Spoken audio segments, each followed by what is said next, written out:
In wake of the digital currency being launched by the Reserve Bank of India, we try and speak to State Bank of India's Mr. Ashwini Tiwari, who is the Managing Director, to try and understand what this means for the common man and to give an idea and a sense of understanding to several other countrymen and women. Good afternoon, sir. Thank you for speaking to us. Sir, what is this so much hype that has been generated around the digital currency being launched by the RBI yesterday? What is it exactly? You are aware that RBI has actually talked about launching a digital currency for the last 6 months. And as given in the paper by RBI, it is of two kinds. One is for the wholesale segment, which is for largely for corporates, which will be based on a user identification. And the other is retail, which will be based on tokens. Because one of the key attributes of any digital currency is the anonymity for retail side.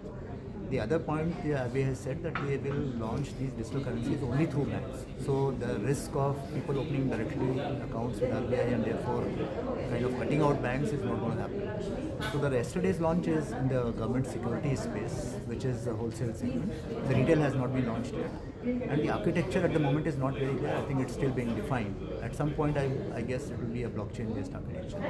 So the advantages of a digital currency for a lay person basically are, if you look at it from a wallet point of view, this is similar. The only thing is the counterparty here is the central bank. So there is absolutely no risk of any failure of any bank, or small or large bank, whichever bank. The ultimate guarantee is being given by the central bank. So it is like a currency note for a retail person.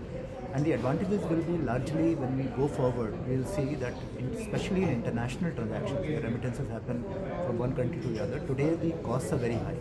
Some estimates are they are on the order of 7 to 8% of the transaction. This is going to come down very sharply if we use this, and if the central bank, as Governor explained, connects to other central banks in terms of direct connection between different currencies. Right now we know that every currency connects to the other currency largely through US dollar or one of the larger euro and other currencies. In this case, if we have a direct arrangement, then maybe a rupee can connect to a Sri Lankan rupee or a Chinese yuan or any other currency directly without the dollar's intervention.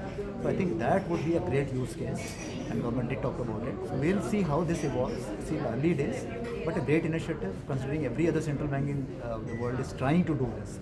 So RBI has also started this. It's a great initiative.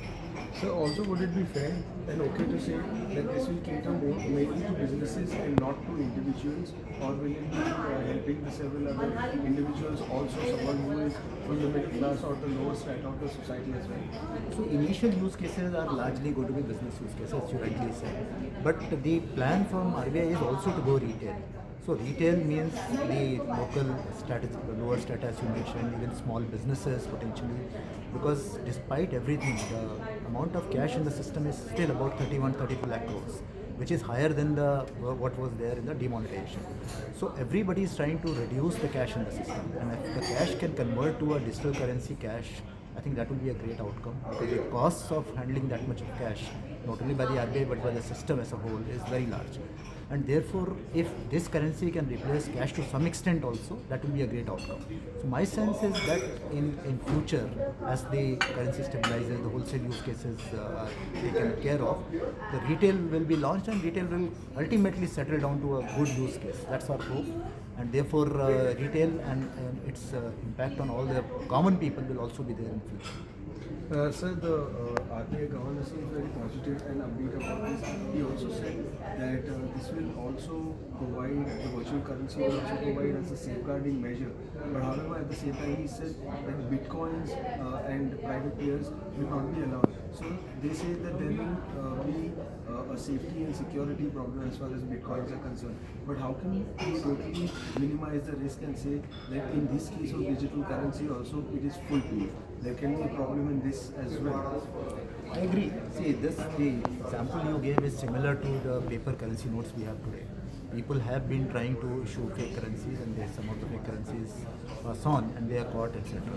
So the similar case will be here also, that RBI's architecture of the digital currency, which hopefully will be blockchain based, will be similar, and people will try to hack it as well.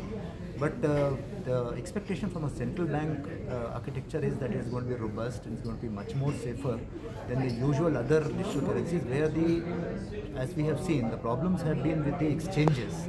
So the hacking, etc., has happened with the exchanges.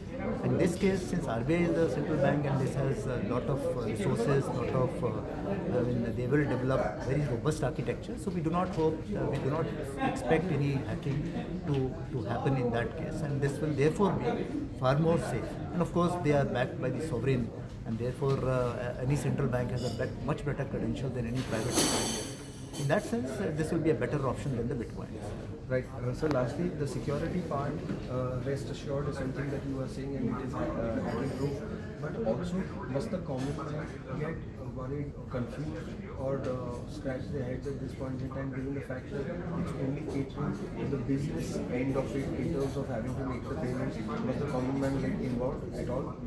No, common man can obviously learn about this. There is no retail currency launched at the moment. Once it is launched, there will be a long period of testing, use cases, UAT as it is called, and only after proper testing and proper instructions will be given. As you are aware, the currency will be launched through banks only. The central bank is not directly going to issue it to the common man. Today also the currency notes are made available to common man through banks only. So therefore, once it is launched through banks, it will be one of the additional services which banks offer, and a lot of education will go hand in hand along when it is launched.